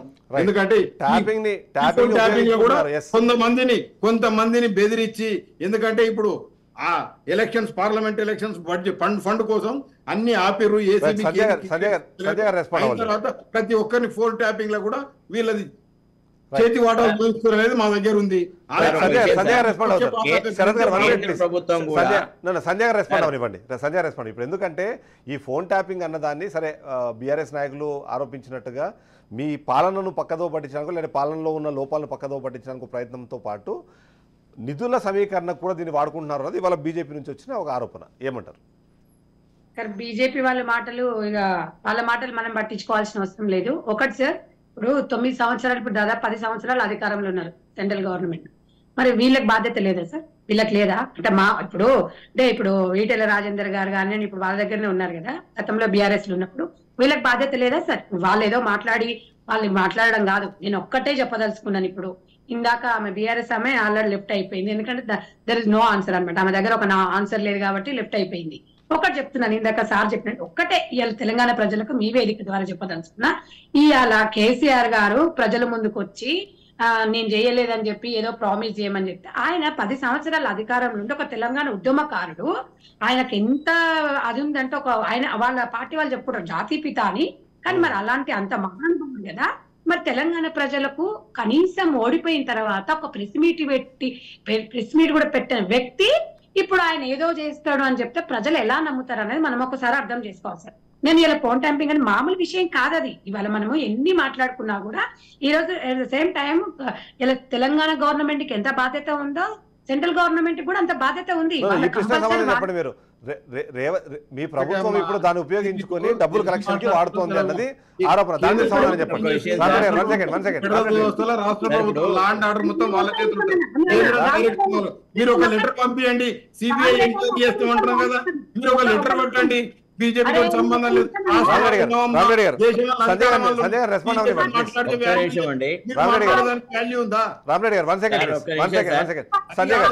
అది కాదు, డైరెక్ట్ ఇన్వాల్వ్ ఎంక్వైరీ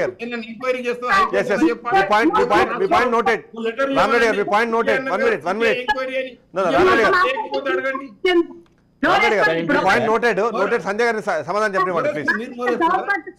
లేం సార్, మేము డబ్బులు పంచి పెట్టేటోళ్ళం కాదు. ఇప్పుడు ఎవరెవరు డబ్బులు పంచి పెడతారో వాళ్ళకి భయము, వాళ్ళు బాపుని చూసి బలుపు అనుకుంటారు, వాళ్ళు భుజాలు దడుకుంటారు. మాకు అవసరం లేదు. ఇవాళ మేము అన్ని తప్పుడు వాగ్దానాలు చేసి మేము ఇప్పుడు 10 ఏళ్ళు మేము తెలంగాణలో బీజేపీ కంట్రిబ్యూషన్ ఉంది, ఇక మేము ఏదో చేస్తామంటే తెలంగాణ ప్రజలు ఎవరు నమ్మ పరిస్థితిలో లేరు. ఈ వేదికలలో మాట్లాడడం తప్ప సరే ఇంతకు ముందు 4 ఎంపీలు ఏం చేసిరు, ఇప్పుడు ఎవరైనా గెలిచి చేస్తారా, పొడుస్తారా? ఇంకా ఏదో పెద్ద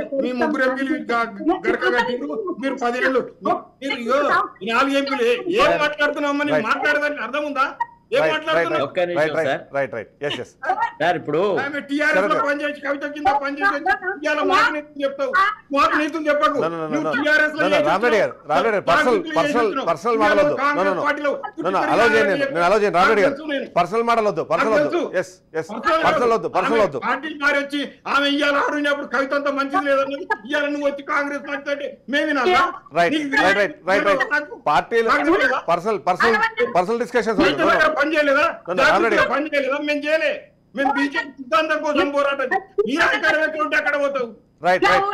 ఇవాళ సంజయ్ గారు ద్వారా చెప్పదలుచుకున్నా, అరే ఒక సంస్కారం ఉండాలండి. మనం ఒక లైవ్ లో సంస్కారం మాకు నేర్పాలండి. తెలుసమ్మా, సుధీర్ రెడ్డి అప్పటి నుంచి తెలుసు, నాకు మొత్తం తెలుసు. నువ్వు నా దగ్గరనే ఉన్నావు, పక్కూరే నాకు. రామరెడ్డి గారు పర్సనల్ వద్దు. డిస్కషన్ డిబేట్ అవుతుంది. మన పాయింట్ ప్రజల్లోకి వెళ్ళట్లేదు. తెలంగాణకు 9,000 కోట్లు నిన్న సమాధానం చెప్పనివ్వండి. రామరెడ్డి గారు సమాధానం చెప్పనివ్వండి.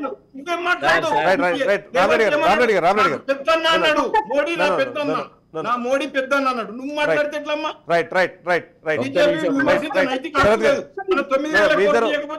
జీతాలు కూడా ఇవ్వకపోదు చెప్పిండు రామరెడ్డి గారు. ప్లీజ్ ఆయనకు చెప్పు. రామరెడ్డి గారు 1 minute ప్లీజ్. రేవంత్ రెడ్డికి చెప్పు పెద్ద ఆయనని. రామరెడ్డి గారు పాయింట్ పోనివ్వండి ప్లీజ్. రామరెడ్డి గారు పర్సనల్ మ్యారేజ్ వద్దు. అది అలౌ చేయండి. నేను సారీ మీరు ఏదన్నా సరే పాలసీ పాయింట్ ఆఫ్ వ్యూలో మాట్లాడండి అంతే. Only policy point.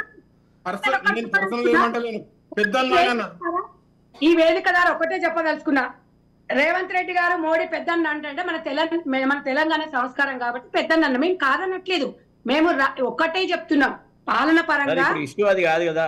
అంటే అదే ఒక మాట వచ్చింది కాబట్టి తనకి క్లారిటీ ఇచ్చిన తర్వాత కంక్లూజన్ ఒక టెలిఫోన్ ట్యాపింగ్ గురించి మాట్లాడండి అంటే ఆయన అడ్వకేట్ గా వచ్చినాను సార్. ఇట్ ఈస్ ఓన్లీ ఒకళ్ళ మీద ఒకళ్ళు బురద చల్లుకోవడం అంటే సార్ ఇట్లాంటి వేదికలు కష్టం.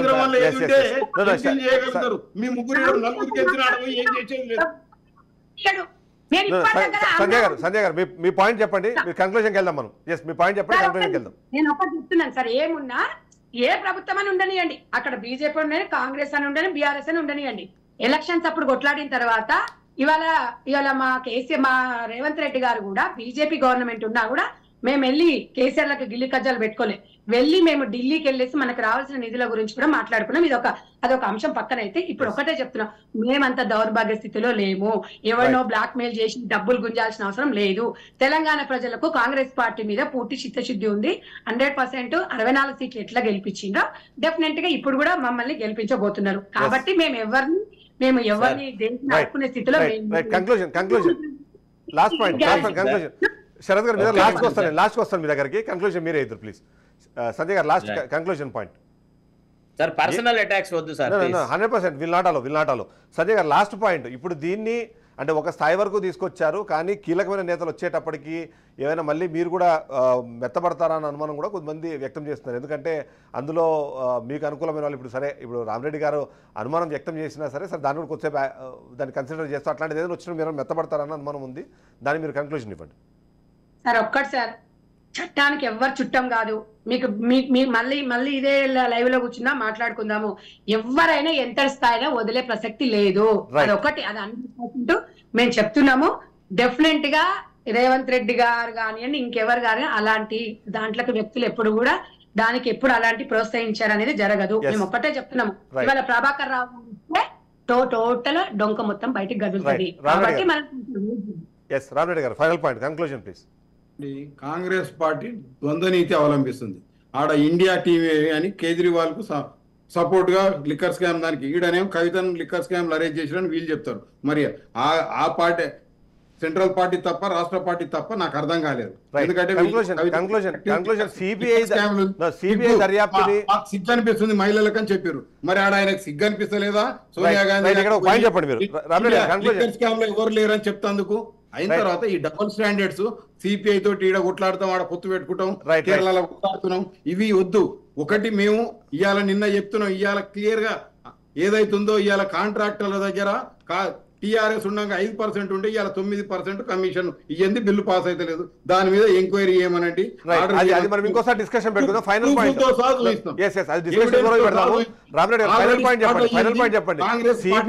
సిబిఐ దర్యాప్తు వైపు దీన్ని తీసుకెళ్లాలని ఒక డిస్కషన్ చాలా కీలకంగా జరుగుతున్న నేపథ్యంలో అదే వస్తే మీ ఇన్ఫ్లుయెన్స్ కాళేశ్వరం వదిలిపెట్టిర్రు, మేడిగడ్డ పట్టుకున్నారు, ఆవును వదిలేసారు, తోక పట్టుకున్నారు. ఆవును ఎందుకు వదిలేసారు అనేది కూడా మా దగ్గర రీజన్ ఉంది. ఎందుకు రిటైర్డ్ జడ్జి తోటి ఎంక్వైరీ కాదు, మేము అడుగుతున్నది సిట్ అయ్యండి, లేదంటే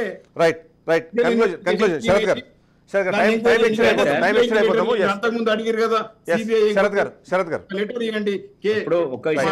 రెడ్డి గారు కూడా అడిగారు లెటర్ ఇవ్వండి రాష్ట్ర ప్రభుత్వం డైరెక్ట్ ఇన్వాల్వ్ కాలేదు కేంద్ర ప్రభుత్వం.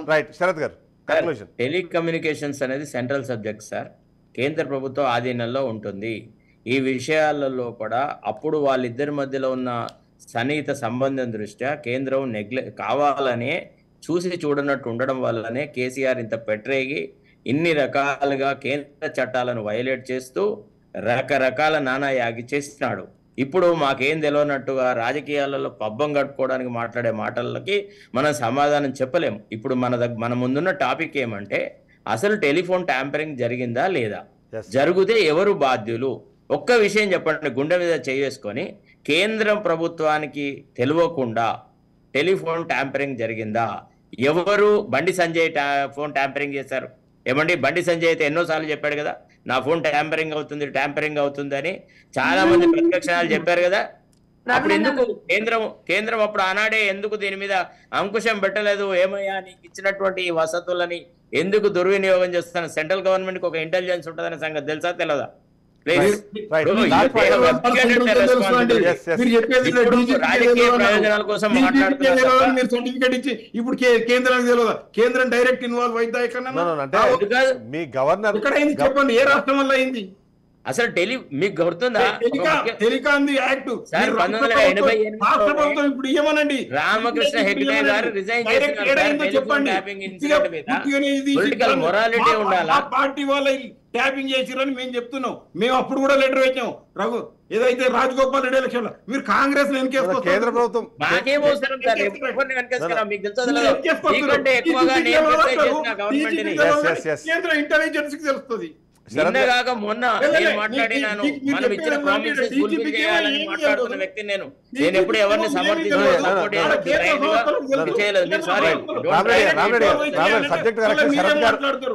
కేంద్ర ప్రభుత్వం డైరెక్ట్ ఇన్వాల్వ్ అవుతుంది.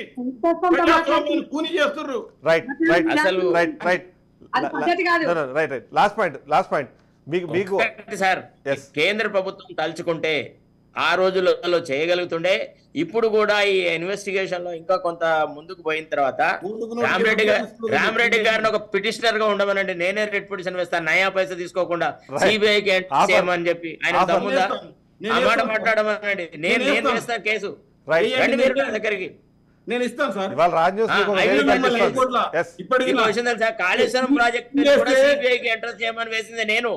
జడ్సన్ అనే ఒక రిట్ పిటిషనర్ ని పెట్టుకొని కాళేశ్వరం ప్రాజెక్ట్ మీద ఎందుకంటే కరెక్ట్. బట్ మేము వేసినాం రిట్ పిటిషన్. నిన్ననే ఆర్గ్యుమెంట్ జరిగింది. ఈ రోజు ఈనాడు పేపర్ లో ఉంది, చూడండి. అందరినీ ఒకే రకంగా